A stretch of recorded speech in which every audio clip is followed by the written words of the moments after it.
त्याच्यानंतर आत्ताच येताना मी बातमी वाचली की लाडकी बहीण 5 लाख महिलांचे अर्ज आता बाद ठेवलं, अपात्र 5 लाख. मग ते जे काय मतं त्यांना, जर का लाडक्या बहिणीने त्यांना विजय मिळवून दिला असेल तर ही लाडक्या बहिणीची फसवणूक नाही तर दुसरं काय होतं. बहिणीने सगळं जाऊन विचारलं पाहिजे. जा 3 भाऊ होते ना, जॅकेट भाऊ, दाढी भाऊ, देवा भाऊ, जा विचारत त्यांना. तेव्हा काय भाऊ गर्दी झाली होती, मीच तुझा भाऊ, मीच तुझा भाऊ. पण ही सगळी 5 लाख म्हणजे आतापर्यंत 5 लाख महिलांना अपात्र ठरवलेलं आहे. ही बातमी आता ऑनलाईन वाचली मी. मग त्यांना दिलेले पैसे तुम्ही घेणार परत असाल आणि यापुढे जर का लाभ देणार नसाल तर त्यांनी दिलेली मतं सुद्धा तुम्ही तुमच्या पक्षाच्या मतदार यादीतनं किंवा मतदान संख्येतनं वगळणार आहात का? कारण तुम्ही फसवून घेतलेली मतं आहे. अनेक आपला महाराष्ट्र एवढा काही उपराटा नाहीये की कोणी काही केलं तर त्याचे उपकार तो विसरत नाहीये. मी समजू शकतो. आता तुम्ही जे काय अंबारस तुमच्या फिल्ममध्ये फोटो दाखवले, साध्या साध्या, कारण एक ठिकाणी मी सुद्धा आहे त्याच्यामध्ये.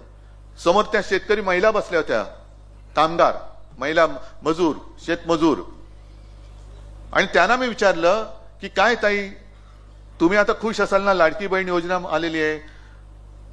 तिने एकीने सांगितले की कसलं म्हणे 1,500 रुपयामध्ये घर चालतं वय. तिच्या बाजूला एक तिचं पोर बसलं होतं, 5-6 वर्ष, 4-5 वर्षाचं असेल. याची ऍडमिशन करायची, याला शिकवायचं, याला शिकायचंय. 1,500 मध्ये काय शिकवणार मी? सुदैवाने तिकडे आपला शिवसैनिक होता, काय त्याचं नाव, अंबादास भालेकर. मला म्हणाल साहेब काळजी करू नका, मी करतो काहीतरी. आणि मला वाटतं 15 दिवसात अंबादासनी मला फोन करून सांगितलं की साहेब त्या मुलाला आपण शाळेत ऍडमिशन केली, त्याच्या शिक्षणाचा खर्च आपण करतोय. मग 1,500 रुपये तुम्ही तेव्हा निवडणुकीच्या तोंडावरती माझ्या बहिणींना, मी लाच म्हणत नाही पण फसवणूक म्हणून केली तुम्ही, ओवाळणी देतो. मग ती बहीण सुद्धा म्हणाली की काहीच नाही तर हा देतोय, मग याला नाही कसं म्हणायचं. दिलं, मग दिली असतील मतं, दिलीत असं माझं म्हणणं नाहीये. कारण बहीण सुद्धा माझी हुशार आहे. फसवा कोण आणि खरा कोणी ती ओळखते. पण ह्या ज्या काही गोष्टी आहेत ना त्याला आता वाचा फुटली पाहिजे.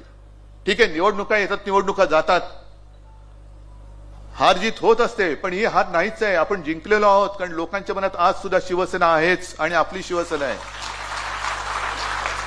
आणि यांना काय वाटतं, जे गद्दार झाले त्या गद्दारांना सांगू इच्छितो, अरे तुम्हाला तानाजी मालुसरे नाही होता आलं, शिवाजी महाराज तर सोडूनच द्या, बाजीप्रभू देशपांडे नाही होता आलं, पण खंडोजी खोपडे व्हायला सोपं असतं. ते खंडोजी खोपडे तुम्ही झाल्यात, सूर्याजी पिसाळ तुम्ही झालेला. महाराष्ट्रातील ताज्या बातम्यांसाठी बघत रहा टाइम्स टुडे 18 न्यूज. सोबतच शेअर करा, सबस्क्राईब करा आणि बेल आयकॉन प्रेस करा.